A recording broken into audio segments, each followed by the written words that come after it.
Well, good afternoon. We're going to get started. We have a busy agenda. Thank you for coming. Beautiful day out. We should meet outside. Calling the meeting to order. Public comments. I did not receive any requests for public comments. Moving on. Approval of agenda. You were all sent the agenda. Are there any objections to approving the agenda as sent out? Yes. Has there been a new agenda since we talked this morning?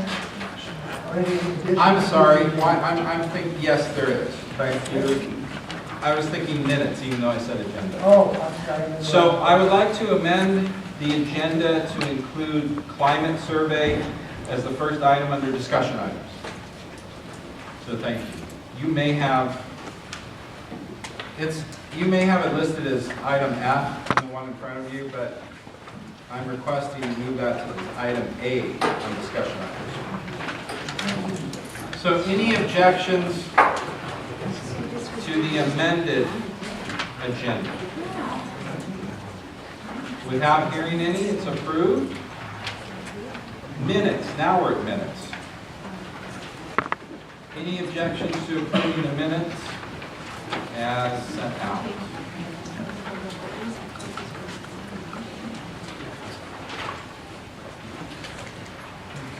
Without hearing any objections, the minutes are approved. Action items, consent agenda. Carl? Yeah, I'd like to make a motion to pass the consent agenda of the curriculums in the last couple of meetings. Is there a second? All in favor? Signify by saying aye, I'm sorry. And let me backtrack. All in favor, signify by saying aye. Aye. All opposed by saying no. Abstentions? Okay, passed. Ratification of the proposed chair of sabbatical subcommittee. Monica has been appointed.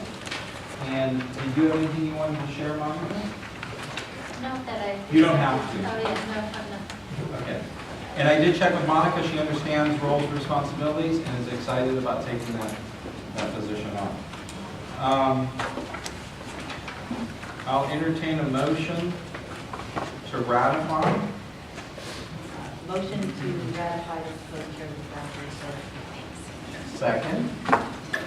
Second. I'm sorry, who was the second? Thank you. And any discussion?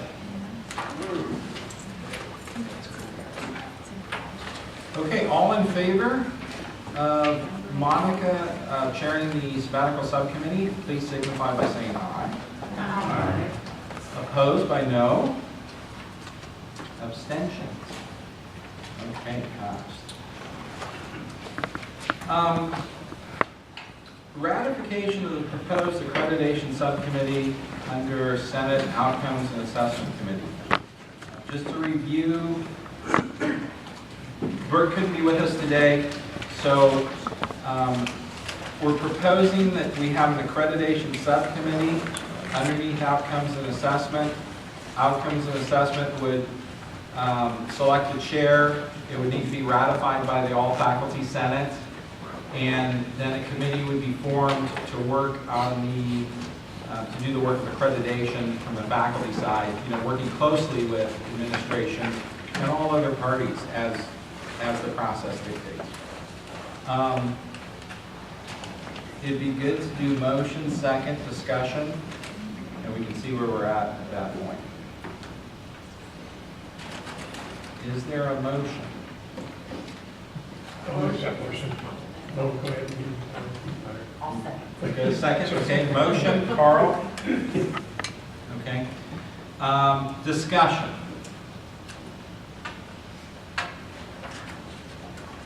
I guess I would like clarification that, does this mean that the faculty co-chairs or however it's broken up will come out of the assessment committee or be approved by the assessment committee or approved by the all-faculty senate? What, I never kind of caught that structure. The chair of the subcommittee, you saying? No, not the, well, there's going to be a chair of the subcommittee, but then there's going to be usually within the groups, there are several faculty co-chairs of the different groups.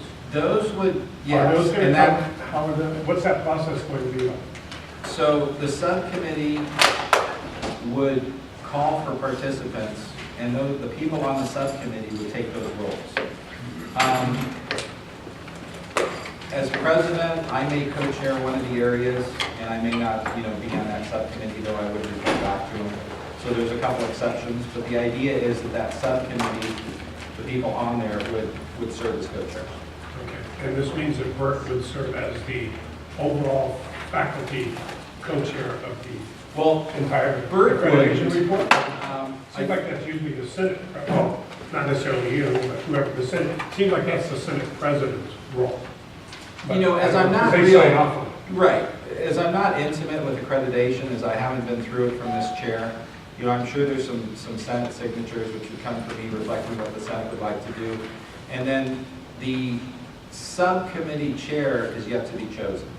I think Bert has an interest in that and may apply, but that would be the lead person on overseeing and working with all the groups with administration and all the parties necessary, and then relating back to the Senate and reflecting back what the Senate is wanting to do. Does that make sense? I guess, so it won't, I mean, in the past, it seemed like, and again, I don't know, maybe I could have a few of the people with the past experience, it's usually the faculty Senate president that serves in this role. Well, and that's where I say there's probably I'm not one of sure. those categories where Right. I would probably serve as, if you look at Bert's model, do you have that to Right. pull up, Cheryl? I don't know, it doesn't matter to me that much, but I think we should have some clarification and again, trends in the past. Well, and this is what Bert projected in leadership governance. Where do they, because I'm That's pretty what sure. it's Under Yeah. standard fourth, there's a place for the Senate president. Gotcha.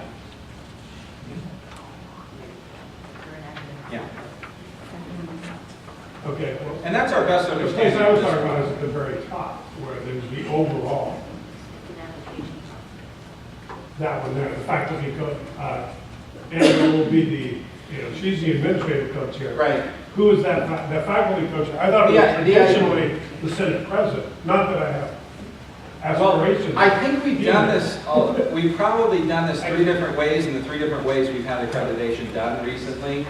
The current model is proposing that the co-chair It's just the sub, right. Could be anybody, they don't have to be an outcomes assessment, it's just gonna be an open So selection. because there are now. Oh, it does have to be. Oh, there's quite a few requirements and kind of guidelines, almost not quite, but a job description that we Right. put in there. Yeah, And that would be sent out to all faculty, asking who's interested in these positions, realizing what needs to be done. right. Can you go a little more left, please, Cheryl? So, Well, that's it. you did a pretty solid job of putting this together with some input I know you had from this team.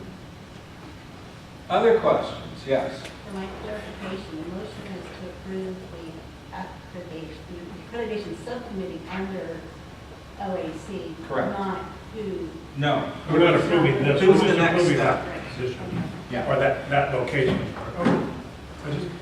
Because the Senate president signs off on the Right, accreditation report. right. Other discussion? Yes. I have 2 questions. The first one is, are we setting this up as a permanent standing subcommittee of the Senate that requires changing the bylaws and constitution? Or is this a temporary subcommittee? If I understand the question right, we're not setting up as a permanent because we have to change the bylaws. So at this time, we're not entertaining to change the bylaws for this. It's, I don't want to say a trial, but it's almost a trial to see how this model works. Okay. And when we do open up the bylaws and constitution, this would certainly be, okay, is this what we're going to put in? Is this not what we're going to put in? So we're approving this for one accreditation cycle? Yes, for this accreditation cycle. And then an evaluation on how the process works. Okay, and my second question is, do we have a charter? I mean, I know we have these nice charts, but do we have a charter that describes who appoints the chair, how the chair is appointed, those kinds of things that get us into trouble when we don't write them down. Yes, the accreditation, the Outcomes Assessment Committee, we're going to follow the model we did that we're using now, the same language that's in the current bylaws, for example, for the sabbatical chair. So the accreditation committee chair would appoint, ratified by the Senate. Okay. Thank you. Other questions? Okay, so all in favor of following this model for our current accreditation cycle, please signify by saying aye. Aye.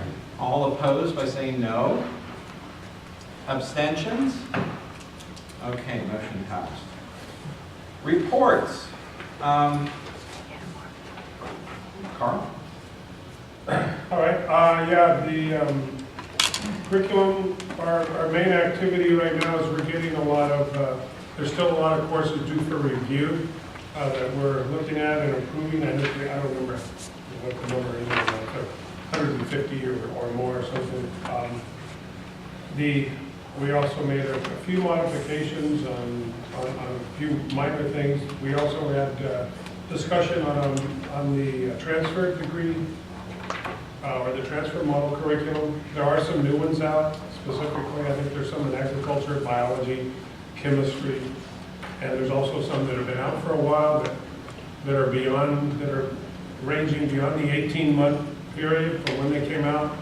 As of July 30th, or June 30th, sorry, we will technically not be able to offer those degrees if we don't have one in place. If we won't be able to offer our local degree. I don't know if they'll really hold up to that, but that's supposedly the SB 440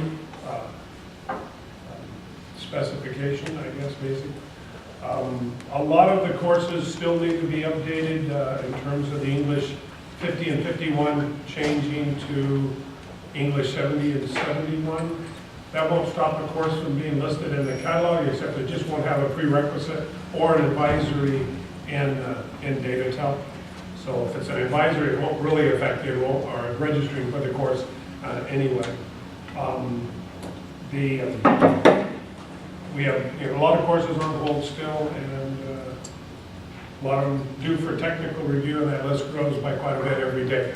But again, we have to have all those courses in, those courses that need to be updated and stuff by the last curriculum meeting in March, which is, let's see what date is that, March 20th, I believe? Oh, no, I'm sorry, March 26th. Courses that aren't approved by then that are due for review will be able to be offered in the fall. And that, of course, includes several of our fairly critical courses, I think. So people need to make sure they get on those and get those updated. Thank you. Donna? Oh, Robert's got a question. I'm sorry. Well, okay.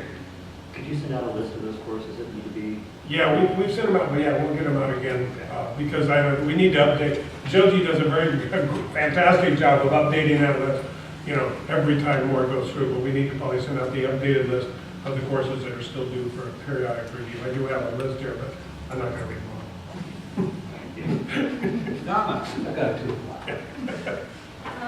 Well, we haven't met since our last All Faculty Senate, so I really don't have much to report, except that Kim and I are going to be attending the OEI regional meeting at Mount Sac on March 21st. That's a Saturday. Anybody would like to come? It's going to be a fun day for me and Kim. I'm driving to Walnut and back. And our meeting is Thursday. We are still seeking faculty for the DE subcommittee because we're implementing those policies. So if you're interested in serving on that committee, you can email me or Kim. We would love to have you. There's a lot of work to be done. Thank you. Vita, I'm going to read Vita's report. She was unable to attend. Michael Harlow and Michael Hadley have loaded the shell for the faculty handbook website on the EPP site on the portal, and the subcommittee has begun to provide them with content and links. It will ultimately be accessible to faculty via the portal. The committee will vote on a 5-year time limit on assessment scores used for initial English reading math placement. If the committee agrees, the resolution will be sent to the academic senate. If there are no objections to the sample syllabus template as it's been presented, the committee will forward to the Senate. If approved, it will be available to faculty via the handbook. Discussion items for the next meeting include timeline deadline for emeritus nominations, academic scheduling for fall. Roz is asked to present information to the committee. Automatic granting of degrees and certificates, I believe. Campus civility, faculty code of personal ethics. Lisa. We have not met since the last Senate committee meeting, or Senate meeting, excuse me. And I sent out the agenda this morning to all faculty with relevant attachments so that hopefully everyone can have a good understanding of what changes are happening at the state level and what's being discussed locally. Thank you. Bert is not able to be here. Robert Hallenberg, I do not see Robert. Jules, do you have an alternate report? I have nothing that was said to me. Okay. Administrative report. Hi, just a couple of items I'd like to update everybody on. I think we had anticipated presenting on strategic planning today during the meeting, but I didn't see it on the agenda. So I'd like to alert everybody that we'll be leaving a stack of resource materials on the table, and hopefully at the next meeting we can do a brief presentation on the process by which we're using to update our strategic plan this semester. I'm also really pleased to see the approval of the accreditation subcommittee. We have been notified that there will be a regional training for colleges who are approaching the self-evaluation process. So we'll be asking for participation in that, and I believe the training is at the end of the month. So you should see an email on that come out very quickly. Also, many of you may be aware that the State Chancellor's Office is trying to move towards compliance with new state law, which requires California community colleges to demonstrate progress towards institutional effectiveness measurements. There's also going to be a regional workshop here on that topic because there is a deadline for all colleges to publish those indicators by June of this year. So there will be a San Diego area training, and I'll be sending a request to Doug for people who may want to participate in that. It is a tight timeline, but the law was written as such is that it requires compliance by June. So you'll be hearing more about that in the coming months. What's this called again? The initiative, I'll give you the exact title, Jess, I thought somebody might ask. The initiative is called the Institutional Effectiveness Partnership Initiative, the IEPI. And it is run from the California Community College Chancellor's Office. If you go to their website, you can probably learn a little bit more about the comprehensive nature of this. It is attached to the Student Success Initiative as well as an effort to assist colleges to avoid some of the accrediting sanctions that we've seen over the past 5 years in the system. So hopefully the training will help all of us understand what the expectations are because it is a brand new initiative to the state. So I'll get more information out to you. Is there a timeline that they're They have promoting or providing to they them? have absolutely quickly organized all of the regional workshops because they understand that June is 4 months away, 3 months away. So the workshops are this month, late this month, and I think their hope is that teams will come and then walk away with the tools or the understanding necessary to really make that happen. But it is a new initiative, so there is a lot of confusion about it. Thank you. I apologize if I got my signals crossed on that master file. I'll make sure you're on the next agenda. I apologize for that.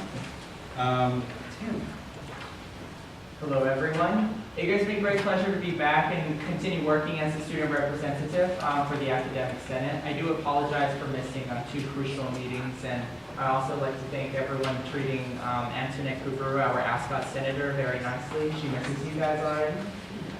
Several Ascot members, including myself, volunteered in starring in the new College of the Desert orientation video. Headed by Amanda Phillips. We would like to extend a thank you so much for this historical and nerve-wracking opportunity, especially being in front of the camera.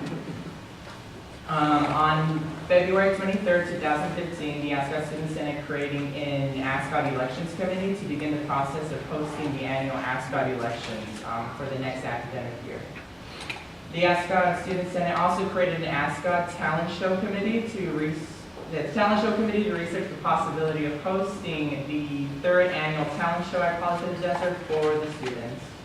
We are looking over the student learning and success realignment draft and are finalizing our thoughts and concerns on next week. Lastly, Ascot allocated funds to help Alaskan Futuro host their annual faculty and staff workshop on March 17th in the nursing building, room 9, at 12 p.m. to 2 p.m. They are certainly extending their invitation to everyone, and everyone is welcome to attend this joyous event. Thank you. And lastly, I have my report. No worry, I'll make sure to get you a copy right after this. That concludes my. Thank you, Tim. Leif Jordan. We've asked Leif, and we're going to add him regularly to our reports to share what's going on with high school players. Hi. I have some visual handout for you to know what I'm talking about. Well, my name's Leif Jordan, and I have a really loud voice. I probably don't need the microphone. Back up a little bit. Stand back here. There you go. Especially since you're on the common right now, too. So you're against it. On the common. I have the common. So again, my name is Leif Jordan. I'm a professor of mathematics and currently the high school programs coordinator for College of the Desert. I have a brief report of what's been going on in the last 8 months or so since I've been doing this job. So first, I guess we can start with just a list of, that would be this list here that says dual and concurrent enrollment at COD. It just gives an update of what's been going on. We run our program under the following Ed Code 48880A to help ensure a smoother transition from high school to college. Community colleges may enroll persons under the age of 18 as special admitted students. Credit for courses shall be at the level determined appropriate by the school district and the community college governing boards. A couple questions that come up a lot is what is dual enrollment and what is concurrent enrollment and what are the differences, and the answer is it really depends who you ask. Here at College of the Desert, when we say dual enrollment, we mean special admit students that are enrolled in a COD course taught at a high school during the typical high school hours of operations, and we do not collect any FTES for these students. Concurrent enrollment refers to special admit students that are enrolled in a COD course while also enrolled in high school, but these courses may or may not be taught at the high school. However, either way, we do collect FTES for these students. I want to point out that dual and concurrent enrollment courses are the same as our regular courses. Courses are approved and updated through the college's curriculum process. The transcript does not indicate that the student was dual or concurrent. It's a transcript, the same as any other student would receive. And all of the courses are taught by College of the Desert faculty who meet all of the minimum qualifications. This school year, 2014-2015, we approved 418 applications for special admit students, and we offered courses at 5 high schools: Desert Hot Springs, Palm Springs, Cathedral City, Palm Desert, and Coachella. I put an asterisk next to 418 because that's not the total number of students, because students have to fill out an application for every course they take. So there's some duplication in that number. And there's a list of courses here, color-coded for your convenience, so you can see what's being offered and where and who's teaching it and how many students are enrolled and all of that. Any questions? Okay, I guess I'm making a report. I don't have to ask you questions. On the back side of my report, there are some recommendations that were made by the Chancellor's Student Success Task Force. One is to improve basic skills education to reduce the amount of remediation required for college students. The second one was increase career and technical education and training programs. And the third is to strengthen partnerships between high schools and community colleges to increase students' access, equity, and success. I'd like to talk a little bit about access, equity, and success, and how dual and concurrent enrollment really addresses these issues. Access, by definition, dual and concurrent enrollment increases access to college education. That one's pretty obvious. Equity, dual and concurrent enrollment aims towards closing the achievement gaps among minority and economically disadvantaged students. And in success, dual and concurrent enrollment maximizes the ability of a student to meet his or her educational goals. The reality is that between 2009 and 2013, Just a brief little window that was the research team, Daniel Martinez came up with this data for me. 88,877 students came to COD from a local high school, and that kind of dispels the myth that the local high schools don't send their students here. They really do.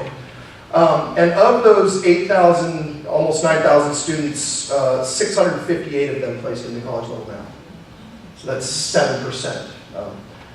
Of those 8,000 students, 1,642 placed in the college level English, 18%. 28% of the students who placed in the remedial math completed a college level math course. If they placed in 2708, they completed a remedial math course by 2012, 2013. So 5 years to complete one class. 39% of students who placed in the remedial English completed at least one college level course during the same period of time. So the average is about 5 years to complete one class. 35% of students who placed into a remedial course completed an AA or an AS or completed their transfer requirements in that same 5-year period. And 61% of those who assessed at college level in English, in English or math, I forgot to put that. So these numbers reflect one or the other, transfer requirements by 2012. So that's the reality that we're living with. What we've been doing, I've already given a description of the courses that we're offering, and you might notice there's a giant chasm between what we need to be doing and what we are currently doing. And so I have a plan. And so there's my plan, Dr. Jordan's plan, college readiness. I've already started working on this plan, partnering with local high schools to offer remedial math and English to students before they attend. I've gone out and personally spoken with curriculum directors, principals, vice principals from high schools there, from DHS, Palm Springs, Coachella, La Quinta, Indio. I got a lot of miles on my car this month. And all of these schools are really willing to partner with us if we can provide for them the curriculum, and we can provide for them a path for their students to complete these courses. And they'd be willing to do it. No, not a single high school has ever told me, no, we can't do that. And there was this myth that's gone around that you can't remediate high school students. And I heard that myth 5-6 years ago. I heard that myth last year. It's just not true. We can remediate high schools. If you look at the first page, it says right here that we can offer any course that will ensure a smoother transition from high school to college. And so if that course means offering a remedial math course while they're still in high school, then that's what we need to do. The second part of my plan is to work together with local high schools to offer more career training and technical training in many areas such as automotive, nursing, accounting, HVAC, and more. A lot of these programs, well, with the exception of nursing, don't require assessment testing, don't require a lot of math and English, so that finds a much easier way to get students into those classes while they're still in high school. A lot of them can complete their certificate before they even graduate from high school. And then finally, the third one is what we have been doing. It's the only one of these three things that really has been happening, is offering college level courses to advanced placement high school students. The word advanced placement is not really appropriate. What I meant by that was the higher level of high school student, not necessarily AP students, but the students that can pass the assessment test to that level. So that's the third thing. Continue to offer those courses: English, math, history, astronomy, natural resources, biology, and more. Most of those courses, as you see here, are already being offered in one form or another. And the course offerings have been totally dependent upon the division and the dean, and whether or not the high school has a faculty, or we have an adjunct, or we have a full-timer, or somebody that goes out to the high school to teach it. So it's been somewhat limited and hard to spread the same courses to every school is very difficult to do. But as you can see by the list, we have accomplished more in the West Valley. Palm Springs High School, as you can see, is the largest. That's simply by virtue of the fact that that's our West Valley campus. So we already have quite a few instructors that are already there, and so it seemed like a natural fit at the time. Lastly, I have been working on a brochure that is really a draft brochure here. It says Begin College Early on the front. This has not yet been vetted through the public relations. Rebecca Reynolds told me to send this copy to her before it goes public, but this is just a first glance at it. So far, this has only been seen by myself and Annabelle Neary and Anna Davies, and those of us in the Institute for Effectiveness. It's a mouthful. And a few of the partnering high schools have looked at it for feedback. So I'm just giving it to the Senate as an informational brochure. It has not yet been made public. But as soon as it's made public, we hope to see copies of these brochures at high schools all across the valley in full-color, glossy print. Thank you very much for your time. Are there any questions for me? From the audience? I didn't get to see that. Oh, and I have some extras, but I don't have very many. Are there any extras for the audience? Not very many. Just Which one would you like to see? The color one. The color one. Okay, just wondering if on it, it included the information as to whether or not we collected FTES on it. If it says dual, then we did not, and if it says concurrent, then we did. Okay, so concurrent equals FTES? Dual means not. Okay, and then the other question, just in relationship to brochures and things that go out, does the college district have an existing and current memorandum of understanding with any of the districts that would be in place for this program? We have memorandums of understanding with all 3 districts, some of which are expired, but in the language of the agreement, if both parties agree to continue under the current terms of the agreement, the MOU can be rolled over, so to speak. Okay. I Well, if can any provide of that copies of has those. been rolled over, the association would Like to see love copies to of that? have Okay. a copy. Thank you. Any other questions, Mike? Has there been any discussion about the brochure being vetted through Senate, the first or second reading kind of thing? There has not. This is the first time the Senate's seen it, and that's kind of why I brought it today. It's I mean, I don't know if that should be the case, or should something like this that's going out that affects, Let me follow up with Leif on this timeline and see if we can fit that in for sure. Yeah, we're not looking to publish this till fall of 15. We'd like to have it in the schools so that kids go to the Career Center at their school and they can get a copy of the brochure there. So we have some time to vet the document. I would also just put a plug in for attention to advisories. If we're offering something like astronomy, the advisory is 50 or 51, and they're not eligible to take 1A, technically they probably shouldn't be eligible to take astronomy. And this is a huge issue we're having campus-wide, that my English 70 students are taking classes that are way, way, way beyond where they should actually be. Because when we got rid of our prereqs, it opened a bunch of doors inadvertently, and I would just hate to set a bunch of people up for failure. Well, we typically don't give the high school students the assessment test until the point of the program where they're going to take a math or an English class. But So- that has, in my opinion, this is part of the process of picking which classes are appropriate. So it's a transferable transcript class, right? Astronomy is correct. It is. And English 51 is an advisory prerequisite. So if they haven't taken an assessment and we don't know if they're 1A ready, it's not fair to stick them in an astronomy class. Astronomy is a tough class. No, it's a good point.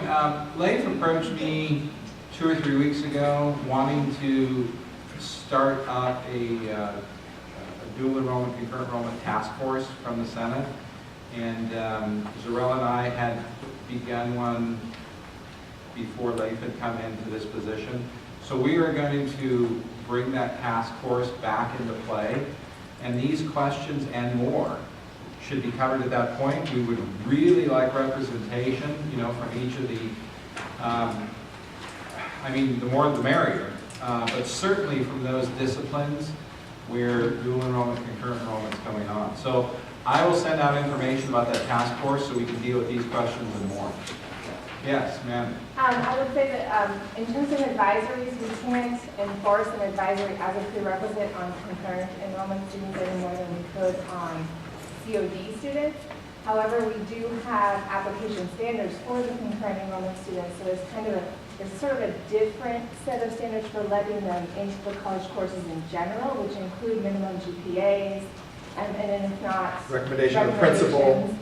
So there is some sort of a floor for these students that is actually more existent than it is for the city students, but we could never enforce advisory. Yeah, force them to take an assessment before they can take astronomy. Well, we just can't treat advisories as prerequisites. Thank you, Leif. Any Thank you so questions? much for the report. Thank you We're so gonna- much. We're going to continue putting it on. We're going to move forward with the task force. There's a I'm lot of good not sure how much new will happen between now and the next meeting, but yeah, I'll be looking forward to heading up the task force. And anybody that wants any more information, send me an email or just contact me outside of here. I'll be happy to follow up with you. Thanks. Thank you, Lane. Item number 7, informational items. The spring elections, nominations have been received by the nomination committee. And remember, the 19th of this month is the deadline for nominations. There will also be an opportunity at the next All-Faculty Senate meeting on the 19th for candidates to share the statement, a brief statement. And at this point, we have not received any nominations for Faculty of the Year or Outstanding Faculty, so keep that in mind. Academic unit feedback form, you have a copy of this, and this is a draft I'm putting together. The point behind this is properly documenting what's discussed at our various meetings and helping to assure, it's looking to improve our communication from the Senate internally. I mean, it goes all the way down to individual faculty members, and those individual faculty members make up the academic units. The academic units then share and supply reps to each of the committees, and then the all-faculty senate. Sometimes the flow of information up and back down is smooth and robust, sometimes not. So in an effort to improve that communication, to better clarify what is discussed, what's not discussed, I'll be sending out this form and encouraging the chairs, the academic units at their meetings to use this form so that we know, okay, yeah, dual enrollment, concurrent enrollment task force input on the brochure was covered. And people had an opportunity to give input, and in fact, this is what the Applied Science Business Academic Unit had to say. So you're going to see that rolling out. And I'm, you know, as it comes out, we start working through it. It's not set in stone. So if there's an easier way to do it or a way to streamline it or suggestions, I'm totally open to that. But we have to have a starting place so that we can better document and improve our discussions. Okay, discussion items. First one is the climate survey. So the climate survey was completed. Here's what I've done so far. I sent a copy of the climate survey to each of the board members, and they're the only ones who have a copy of the climate survey at this point. I informed them of my rollout plan, number one, to discuss it today at the meeting, to see what the Senate would like to do, and number two, announce the results on the March 20th board meeting, and make them public at that time unless I'm directed otherwise. So that's where we're at on the climate survey discussion. Doug, I'm just curious why we haven't seen it yet. We haven't seen any of the results yet it's gone to the board. I wanted to give the board the courtesy of letting them know what I've noticed lately, what I've observed is there's feedback going on at all levels, and I wanted to make sure that they were fully aware of what was going on, because I anticipate, or I've seen in the past, when the topics come up, the discussions happen at all levels, and I didn't want them to not have the opportunity to have the data. And so when will faculty see it? So my plan is to make it available the day of the board meeting, but again, I'm open to whatever faculty would like to do. I can make that available this afternoon. I can make it available on the 20th. I'm here asking. Monica. From my academic unit, there were concerns brought up about the language of the survey and the choices being biased. So when the survey is published with, here was the question, here were the responses that were offered, this is what was offered, or how is it? Because I think my academic unit has a problem that they felt the survey itself may be unprofessional and don't want to be represented So the public can see it. So what I did was format it and released it in a PDF document. Each question is labeled, Q1, and it either has a pie graph or a bar graph, and it has the question and then the possible answers. Then all of the verbatims were captured, and those are in a second PDF. I believe there were 68, if I remember correctly. And no interpretation, no analysis, nothing. So that's the format it's in currently. I have the raw data from the survey, but that's the format that it's been sent out. I would like to request that that be sent out to all faculty so that we can know, so that we can see what the board is seeing. I don't know if I projected enough. Today or on the 20th? I'm requesting that the results be sent out today to all faculty. Other discussion? I think that's the only discussion we get. The problem we have here is transparency. And I don't know anything about the questions or what the results are. But this group cannot be accused of not being transparent. So if I get a survey and I fill out the survey, I believe I have the right to see what's on the survey, no matter what I put on it, no matter who sends out a survey. So I don't like the message of not sending out the survey.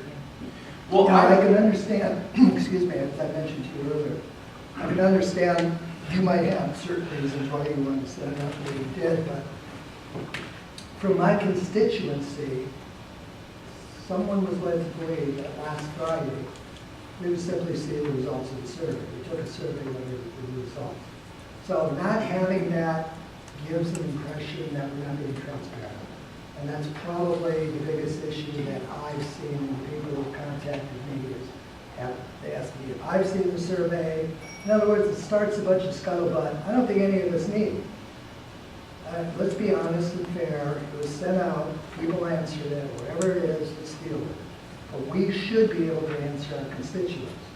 So telling my constituents they have to wait till March 20th isn't going to go. I don't think. Well, and that's why I made it clear that I was going to make the results available to everyone, and I am standing by that. Okay. That's the reason I'm talking about it today. We're kind of just discussing the timing. I guess I want to I share. do understand. I had not told anyone I was going to send it out last Friday, but I understand what was going on. So, Okay, well, But this is what people have said to me. I I wouldn't understand. know what you I said. understand. Yeah, I'm just sort of sharing the Right. constituents' point of view. gotcha. No, I'm good with sending it out this afternoon. Also, sending it to administration. Sure, sure. So we're just trying to- Will it be all right to fill out, will it be all right as a student's representative, I'll fill out this survey as well, or? The is it survey just was- to the faculty? The survey was just sent to faculty, Okay. but certainly we can send you a copy Okay. of the results. That would be, thank you. Any further discussion? Can I? Certainly. I just personally, not speaking for my unit or anyone else, just me, I feel like without the results, how do we know if we want to go to the board meeting, give a public comment, show up in mass, don't show up at all? It's very hard without information to know what to do next. So I didn't hear that it would be released earlier, but I feel like it should have been released earlier. As soon as results were in, faculty should have known those results, definitely. Yeah, no, I have no problem. I will send that out this afternoon. Excellent. I have one more question. I don't know if there's something that would prevent this from happening, but is it possible to also have an update on, a written update, maybe in the same email, maybe separate, on elections and who has been nominated thus far? We are going to ask Chris Page Jones to send an update this week, yes. So that'll be this week. So that units will have time to, or all faculty will have time to have that information prior to March 19th.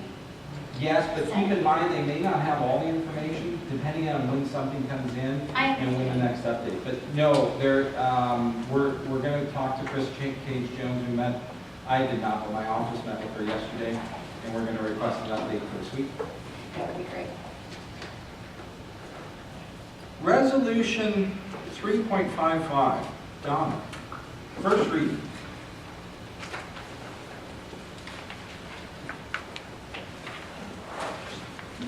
Any feedback? I'm sorry, could you just, like a 30-second review of the resolution, just to, here's a copy. Thank you. Yeah, it's a great copy. So I can read it if you'd like. It went out at last meeting to everybody, so we're waiting for feedback to bring it through a second read. So whereas there was a leak of personal information last spring that jeopardized the entire faculty and staff personal information, whereas we are growing exponentially as a college and our systems for securing student, staff, and faculty information are not necessarily up to standard, whereas the Educational Technology Committee of College of the Desert Academic Senate was tasked with analyzing the data security of the institution, and in doing so found that said task exceeded the scope of the Senate committee. Therefore, the College of the Desert Academic Senate recommends that the Board of Trustees instruct the administration of the College of the Desert to explore hiring an outside consultant with specific expertise in digital security in higher education to complete an audit of our data security policies and procedures and recommend measures to ensure all staff, student, and faculty information and data systems are secure. Thank you. So the goal is take this back to the academic units, have discussion. Any questions or discussion at this time? Zarell. We discussed it at our home meeting. I think our feeling is, in general, is that it is not appropriate for the Senate to suggest how the administration should resolve the issue. It is very appropriate for us to say that we don't think that the Ed Tech Committee is the appropriate place to discuss it. We looked at it, it's too big for us, it's not appropriate, and that we recommend that the college take other actions, but we still think it's a serious issue. We'd like to see actions, but not that we suggest hiring a consultant. I think that's kind of stepping into something that isn't necessarily ours to recommend. I'm sorry? I would agree with what she said. Okay, thank you. Other comments, questions?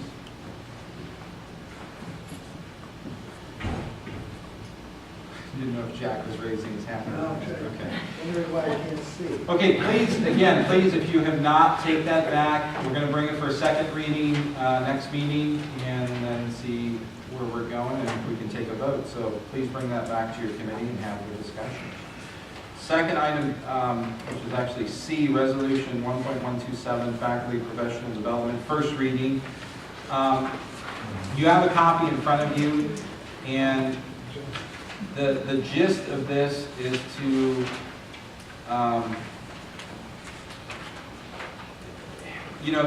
some of the state and local requirements, laws have changed or been tweaked.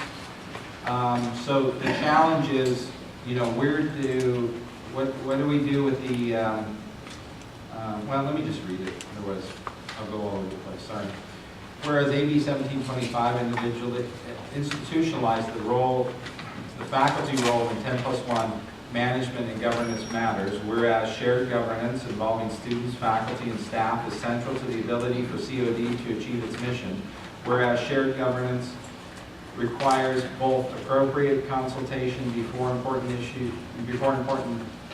decisions are made and prompt and informative communication regarding those decisions, whereas number 8 of the 10+1 is policies for faculty professional development activities, whereas local COD board policy 2510, administrative procedures 2510, and Senate Resolution 1.10 specify that administration will rely primarily upon the expertise of faculty in area number 8, policy for faculty professional development activities, whereas steps in rely primarily upon include Senate will work with students, staff, and administration, those with expertise and those affected, in the development of policies and implementations. Senate President will keep college president, superintendent informed, apprised, solution proposed for full faculty Senate vote.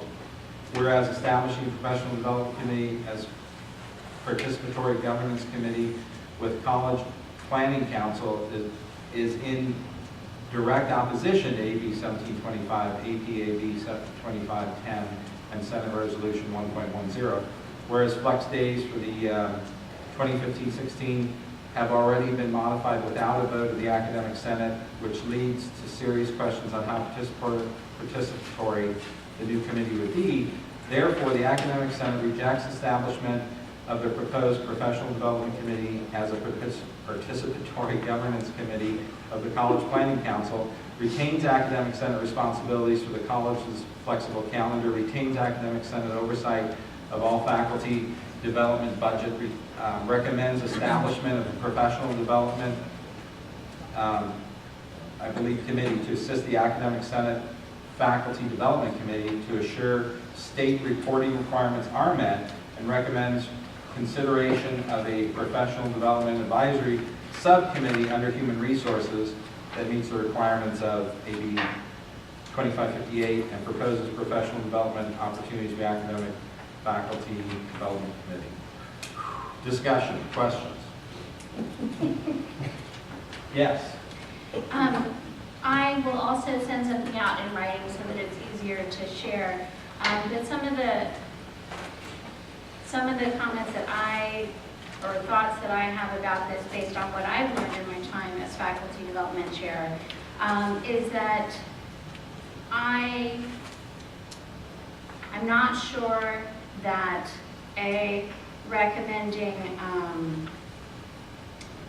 recommending a separate professional development department is within the purview of the Academic Senate, perhaps along the lines of the discussion that we just had about hiring an outside consultant for electronic security. And I also don't see how a professional development advisory subcommittee under HR that proposes opportunities to faculty development, I don't see how that is a better solution than a subcommittee of College Planning Council. And I'm sure that we will discuss this at faculty development this week. And I've said in various places that I think that the proposed charter for the Professional Development Committee could be changed in a way that would ensure a robust and sustainable relationship between Senate and Planning Council. Thank you. Other comments, questions? I have a question, maybe you can clarify it for me, because I'm unsure where it says the flex days for 2015, 2016 have been modified. Without a vote? Can you give me some history? Well, How are they modified? The time this was written, the academic calendar committee met recently, and I'm trying to think of where to start. The academic calendar is typically due in November and still has not been proposed to the board. It has, there's been attempts we've been working on, right? We meaning Senate administration. And there's been a number of different proposals presented. Everything from, I've seen copies of 8 flex days for the year to 4 flex days. The committee discussed and took a vote on the calendar that we have later on the agenda, hopefully we'll get to, with 6 flex days. So it's just been, it's been something that's been worked on. I'm not sure if I'm answering your question. I guess I'm confused that it makes me believe when I read this that there's a calendar that's out, that's been Well, approved, or- there's a calendar that was voted on by the academic calendar committee that we're trying to bring before the Senate today. Okay. It's not approved officially until it goes before the board, and I believe the goal is to present it to the board before the 20th, but I'm not positive on that because I haven't been able to follow up. So that might be just a new point? It may be, yeah, no, that point it was meant to be as an example, but maybe a moot point by the time this goes through the process. So that might be something simply to strike out. But an example of working together, retaining responsibility and input. Does that answer your question? Zarella? I would, since this sort of started with me, I guess I'd like to kind of explain how this all came about and why we have this resolution in front of you today, if that's okay? Certainly. Okay. When I first saw the proposal for the CPC subcommittee, I was concerned with the ramifications again about the Senate and collegial consultation. So I sent an email to our faculty development representative. He took it to faculty development. They asked me to come and speak to the topic, which I did. And then we went from there, and Douglas asked me to come and speak to the Senate just to present what we were doing. And of course, then other things happened for several Senate meetings, and so finally we got to it. Nobody knew, I mean, there was nothing secret about this. Nobody knew, including me, until several hours before the Senate meeting that I was going to bring forward a resolution format. I was trying to figure out how to get people to look at what was going on, see some of the ramifications, see some of the Title V and Ed Code that's out there, and start discussing it. And so I felt, after trying to put it all into a format, that sometimes it's easier to put something out there that people can look at and start crossing things off, asking questions, shooting holes at, and that kind of thing. And I can't bring a resolution, so I never brought it as a formal resolution. Private citizens, faculty can't do that. It has to come through the president or the executive committee or committee. And I know that.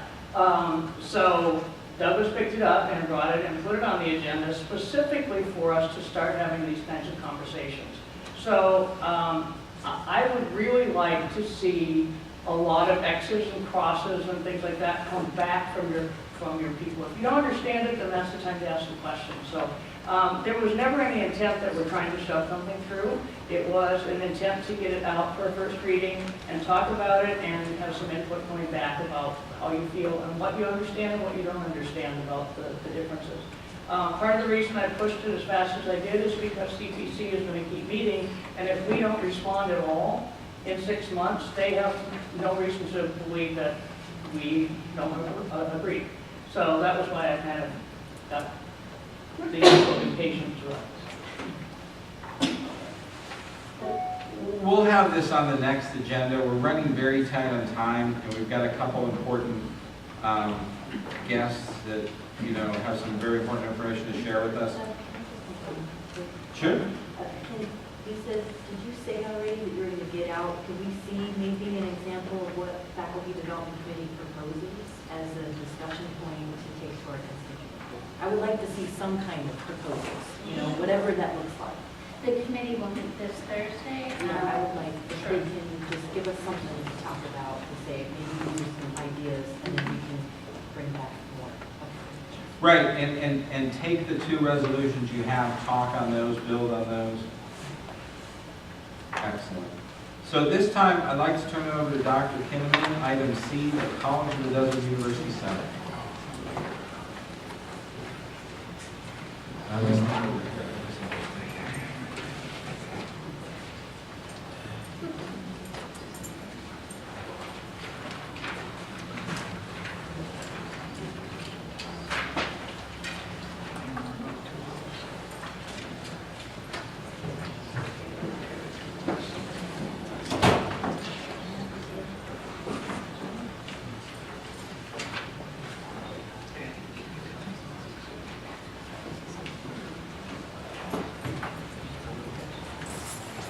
Good afternoon, and thank you. So I have a brief presentation that I was hoping that we could run through. I say it's brief, and I'll try to abbreviate it some. Many of you have already seen it. There's a couple of things I want to address. I want to look at things from a national perspective, but really where I'm most concerned is when we get down at the local level and Coachella Valley. But if you'll just bear with me a little bit from a national perspective, in 2009, President Obama set a goal that by 2020, we should have the highest proportion of college graduates in the world. And for California to do that, we would need to increase by roughly 1.7, 1.8 million graduates. And so in 2012, there was a Senate bill that was passed, and it was the Senate bill dealing with the Student Success Act.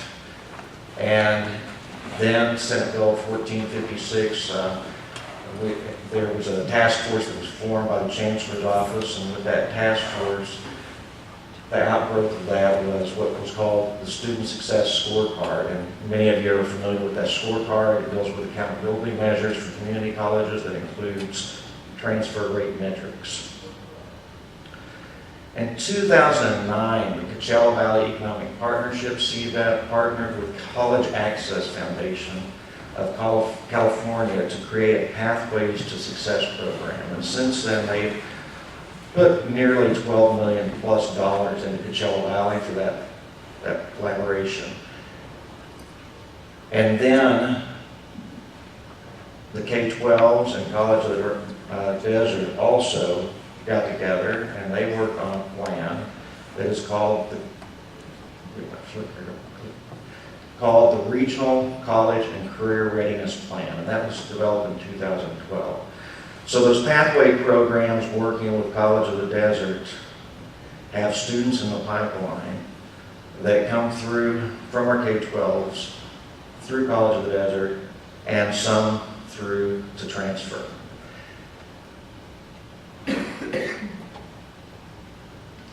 So one of the things that we've looked at is what are the top declared majors at College of the Desert. And you can see there's 17 of them here. And these majors, again, this is what's declared when someone comes to us, but it's not necessarily what they end up attaining. They may change course after they've been here for a few semesters. But these are the areas that are the top declared majors. So this is a little bit more difficult to read, but when we're talking about our students in Coachella Valley, we're talking about college and career readiness and baccalaureate degrees. If you look at our students and what they have available in Coachella Valley, it's very limited. We have a couple institutions that have attempted, UCR. We have CSU here that offers some programs for our students to transfer into. But if you look up here, the very first column is COD and our programs, and you look at the next column, it's CSU San Bernardino Palm Desert campus. The third column is the San Bernardino campus, and the last one is UCR. So if you compare the first column with the second column, for Coachella Valley, there's no place for our students in biology to transfer to.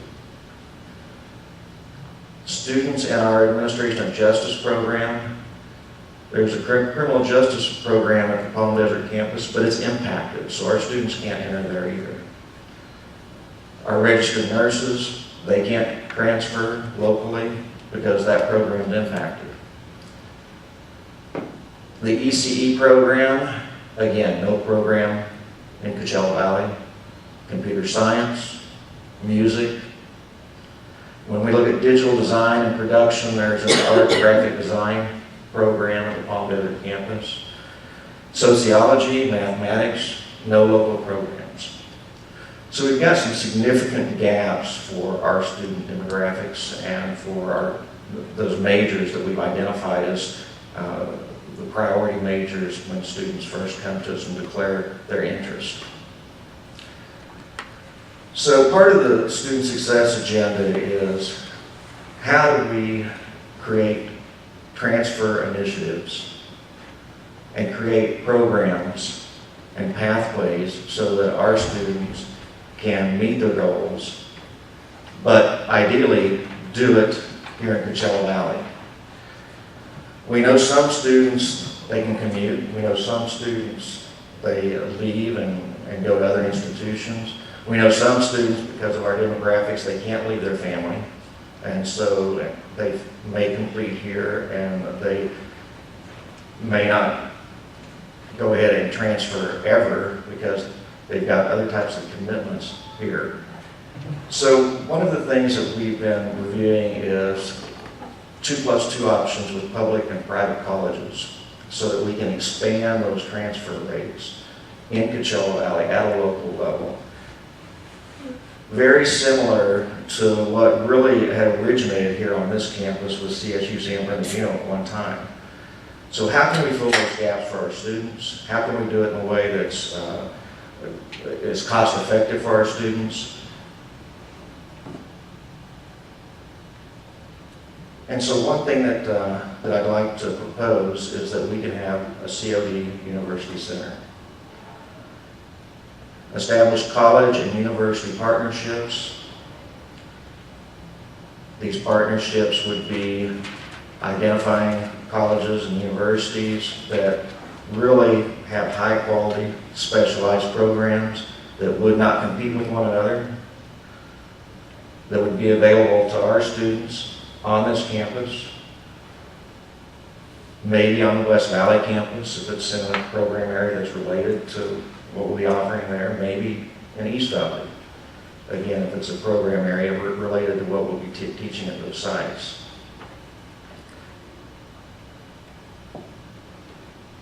So the benefits to our students is providing an opportunity for our students to get their degrees in programs that are impacted or unavailable. Also, if we have programs here that dovetail into partner programs, there's a clear pathway for our students where they can readily see what they need to take to be successful. And again, you know, you as faculty with baccalaureate programs in Coachella Valley are critical in helping our students understand transfer and help create a culture of transfer.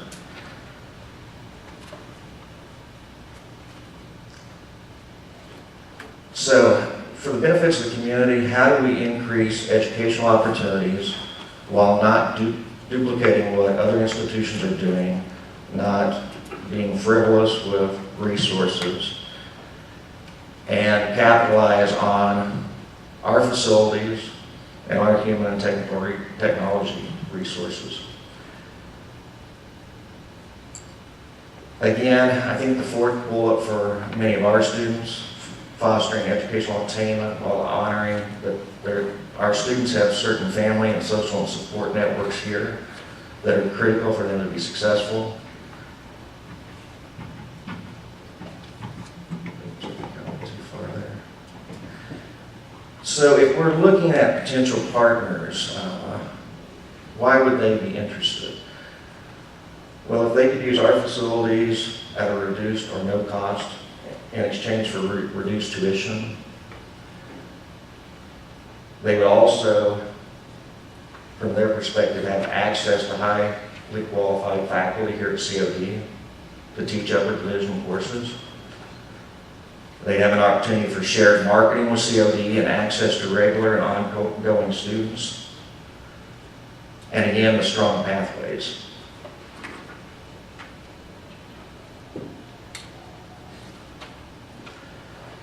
So some of the criteria for partners that we would likely want to consider or require is, of course, that they be a regionally accredited college or university. That they would consider the employment of qualified COD faculty. They would provide support services for students. And that they reduce their tuition if their tuition is high, so that it is competitive with other public universities.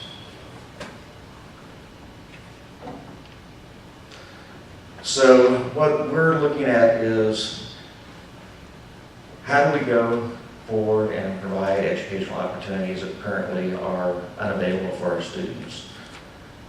And I'm going to ask our transfer advisory committee that's it's a standing subcommittee of CPC to look into this, potential programs that we could offer to fill some of those gaps, what types of criteria that they would want to have in place for us to select partners, so help us with potential locations for offering programs, and also to recommend benchmarks to begin cohorts in spring of 2016.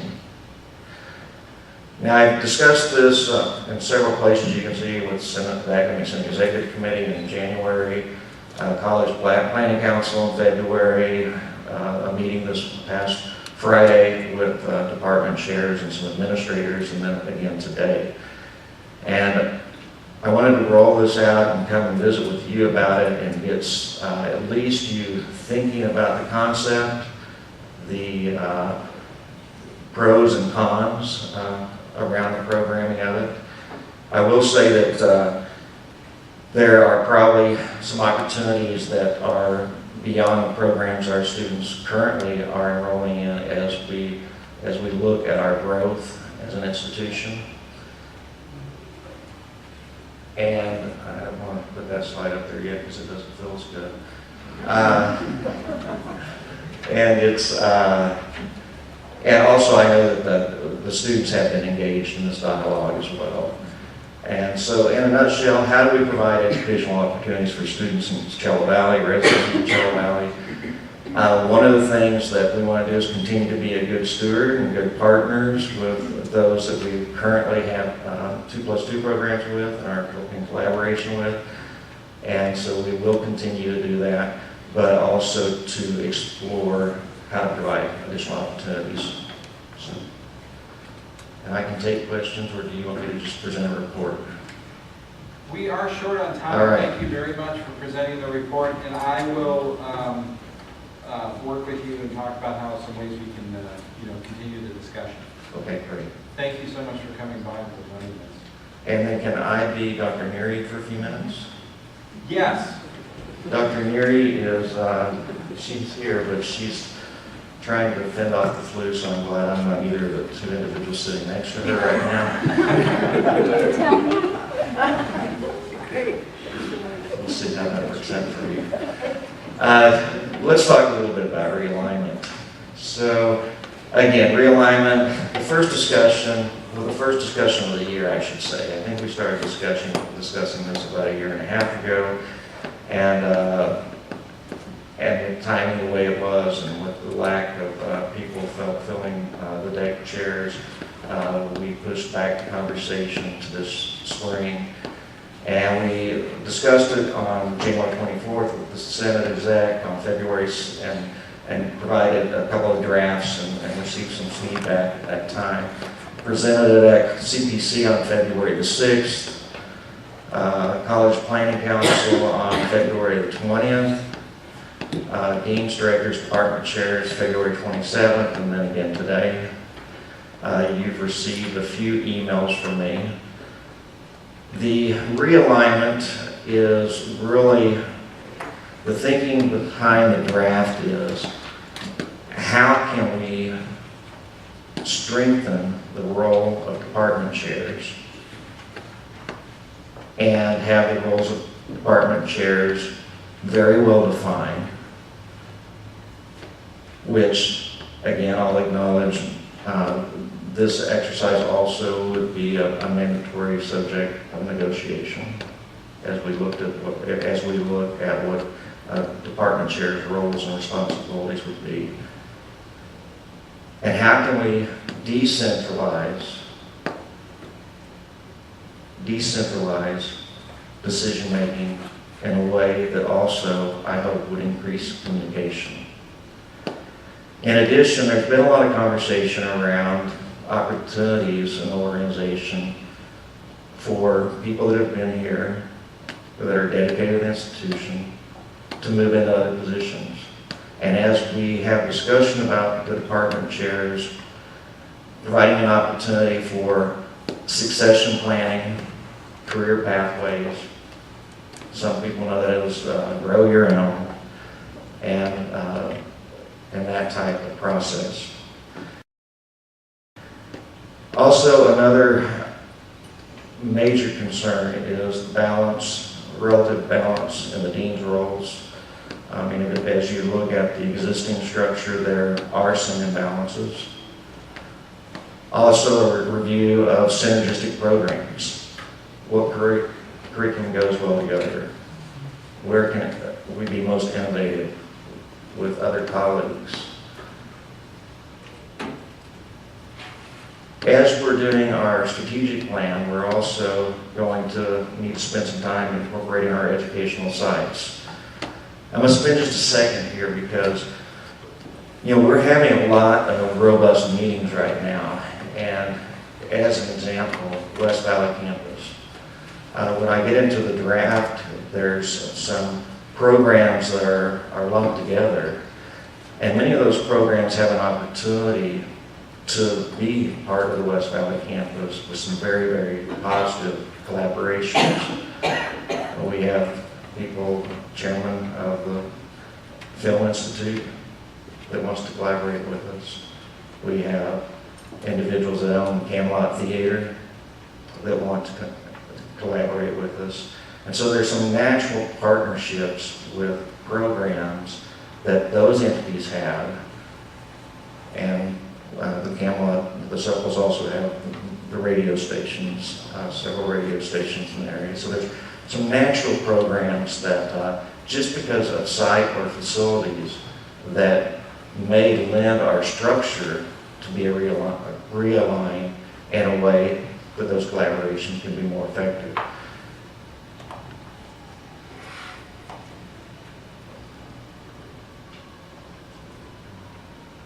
My battery's dead. There we go. So the draft realignment, again, draft. It's just a draft. I want feedback on what makes sense, what doesn't make sense, and I've received some of that from you. And I think the first time I received it was with the Senate Executive Committee. I haven't received feedback based on the survey yet because I'm going to wait until somebody packages it all together so I don't have to read through the little blips that might be in there. But the draft had an addition of 2 department chairs. It added an Ed Center director for West Valley Campus. I mean, we're currently going through an EIR at the West Valley Campus. We're currently having meetings with the City of Palm Springs Public Library, the city council members, some other players in the community that are interested in partnering with us. And this project has a lot of interest from the community. We also, in the draft, had the elimination of 2 director positions, director of PSA, DSPS, and converting one of the dean positions to an executive dean. And there was a lot of question about, well, what is an executive dean versus the dean? And really the primary difference is that in these roles, they go across the college, across the district, in the areas that report to them. They're not just within the school, but they provide support services and other types of functions that go across the college. And we were estimating a salary savings with this at about $147,000.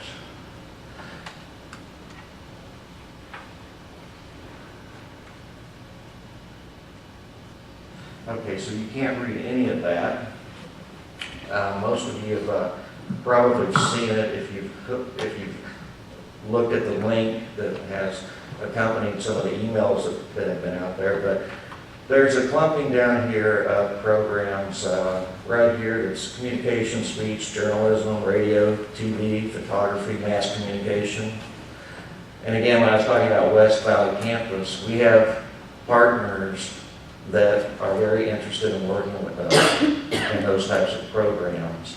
And that was the thinking about that clustering together. So as we're having dialogue, you will understand what the thinking was there. Also, over here we have some programs in here that's hospitality, tourism, culinary arts, hospitality recreation. Again, that is one of the frameworks for West Valley. So I have somebody over here that's putting their hand on their watch, telling me I need to hurry up, so I'm going to go ahead and conclude, and I understand. But I did want to say we did extend the process for feedback until next Monday.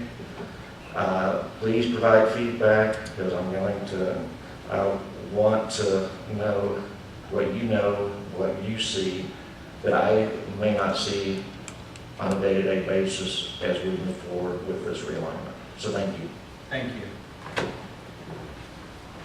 Doug, can I ask one question? One question, because Very we're out of fast. time. Just what's the next step? Once you get the feedback, then a second draft comes out? The next step is feedback will come in, and then research staff will put it in themes so that we can get a sense of, it's clear that these messages are coming through. We've already done this before, Joel, by God, don't go down this path, because this didn't work. There may be those types of things that come in. And so they'll pull that together so that we can understand what the common themes are, incorporate those in a draft, and then I'll be going back to College Planning Council, similar to this, and having dialogue around that. Draft 2. Pardon? With draft 2. Yes. Thank you. All right, thank you. We are out of time. For the academic calendar, it's been sent out, we'll resend it. What I would like you to do is discuss that in your academic units, provide feedback to my office about the calendar. I will collect the feedback, send it out for everyone to view. Denise? I'd also like to invite the faculty to send any emails of questions. Monica, you asked an excellent question about the interface of professional development and the academic calendar, and the academic calendar that was put on the board agenda for the 3/11 board meeting that was pulled. So if anybody has questions about that, full disclosure, just send me an email. Yeah, there's a little bit of overlap here, obviously.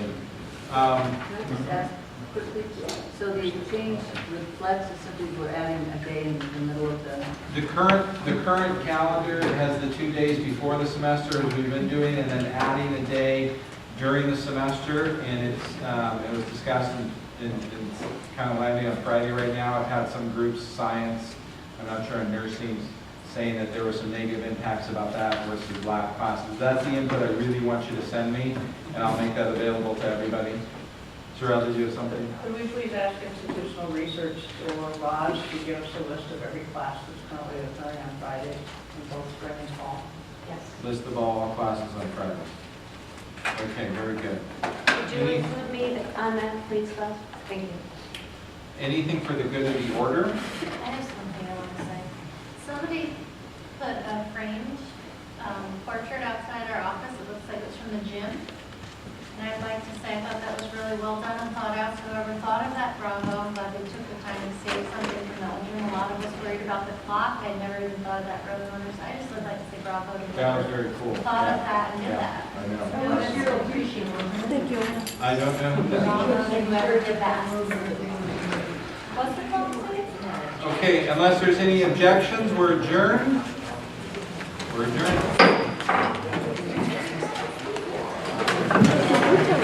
Oh, good.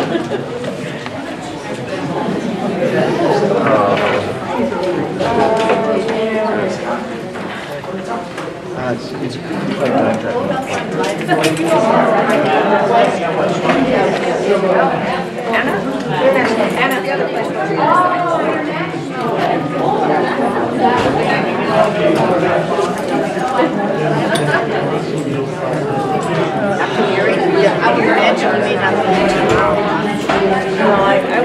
I thought this was stuff last week. I must have taken a dozen vitamins every day. That's how I was. I took an egg last night. Yeah. I ate well this Monday.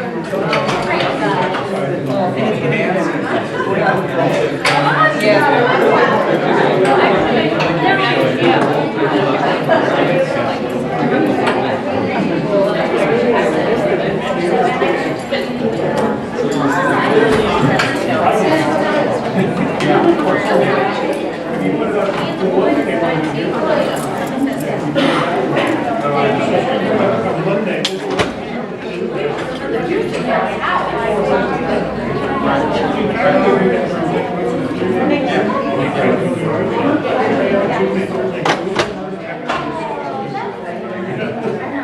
like we had a mural, they have a specific. Yeah, if she's here. And we were able to get a picture of it. It would have been nice to do. Yeah. Well, and just make sure it's clear, you know, it's just the. Right, that's what you want.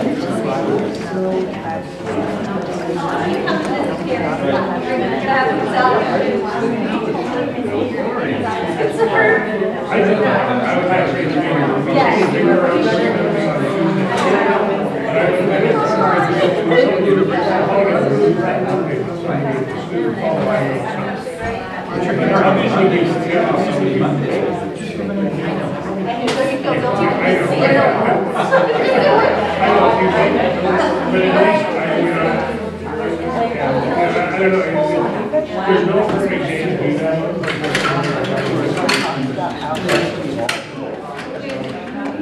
Well, the problem is the fire, you have your lab, you have a biofire system.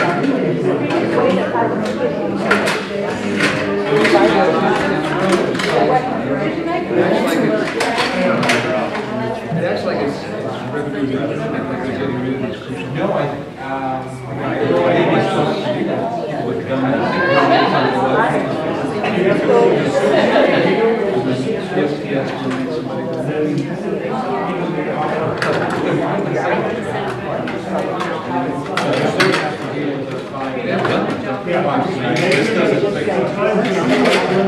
think it's supposed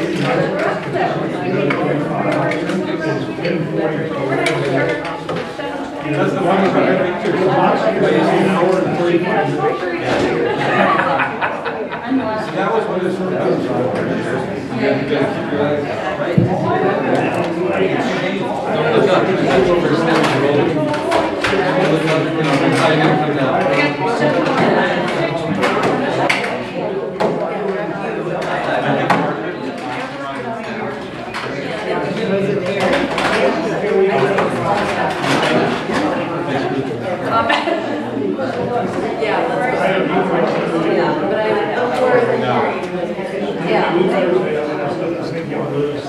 You'll lose just as many students on Friday, although again, if you have Well, it's hard because every day is no matter what, what you have. How about putting one word, because almost switched here, they're quite but some things not better. Moving those to like Tuesday and Wednesday, and Thanksgiving, as they thought. That way we're off for the whole week. Faculty, the students are off for the whole week. Right. There's so many of them that students. Well, I mean, I hate to say it, but. I would rather set the bar. Yeah, exactly. What is that? I don't know what we're trying to do. Like my understanding was when it was an attempt to get over this, so that this tower and so but if we don't do that, I think the classes have to be moved, but there's another one that goes even to the next break or something. I'm not sure. Well, the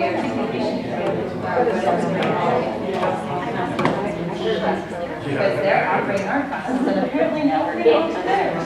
But that's just me. Oh, I know.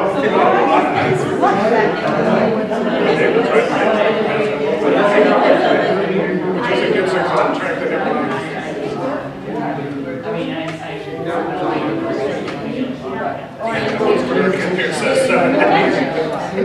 I should do that.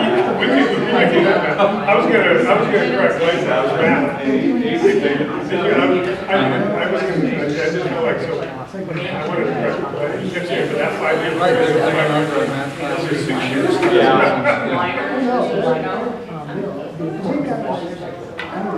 I'll take some cookies over to I'm gonna Mason. take a peanut butter. I'll take some cookies over to Mason, you want me to take that?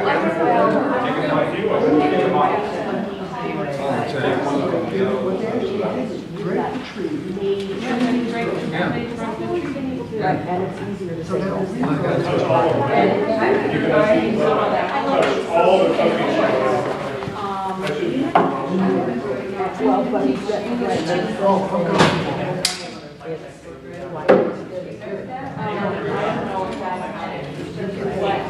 oh, whatever. Oh, yeah.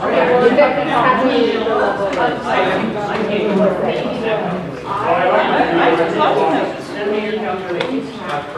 I'll do those, Cheryl. This class is available. This class is available.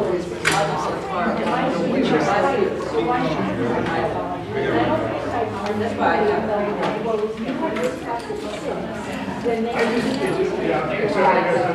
Right, and they can't go home. And the counselor.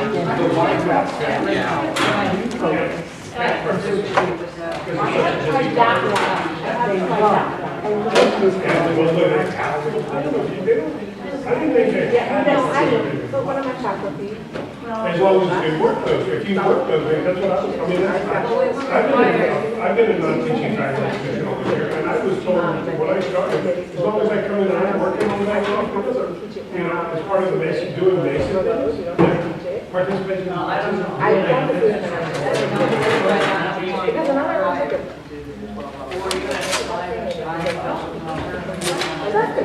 Exactly.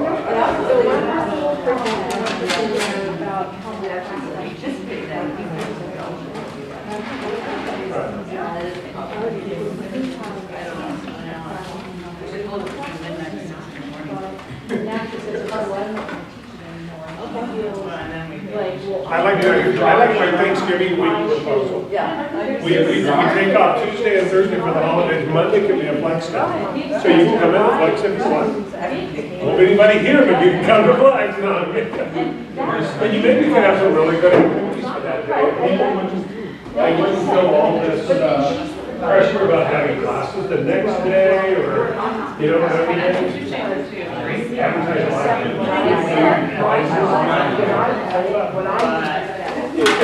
Yeah, we gotta know My that. children's school schedule. Good afternoon. The original one's I'm not sure if that's the last one. No, it's not, it's just I don't like it. But we can tease through So those. there isn't any reason we have to Part of it is also that our faculty don't charge for parking. And we can, I know. That, I don't know. When faculty don't come. They don't come, and they don't, and then it's hard to, I didn't know. I know. But we'll have lunch, so we do. And that's just been.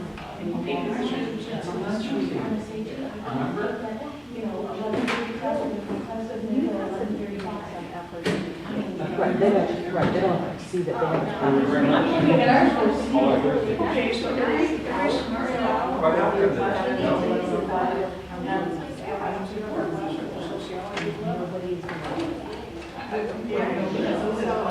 Well, we'll still order some.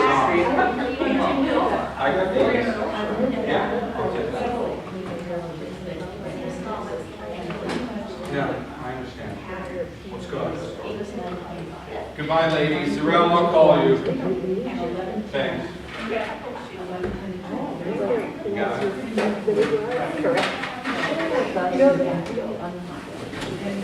Ideas about what you've heard from someone who's also. Jill, last time, there's a couple times I saw that. I was like, it's okay. Whatever.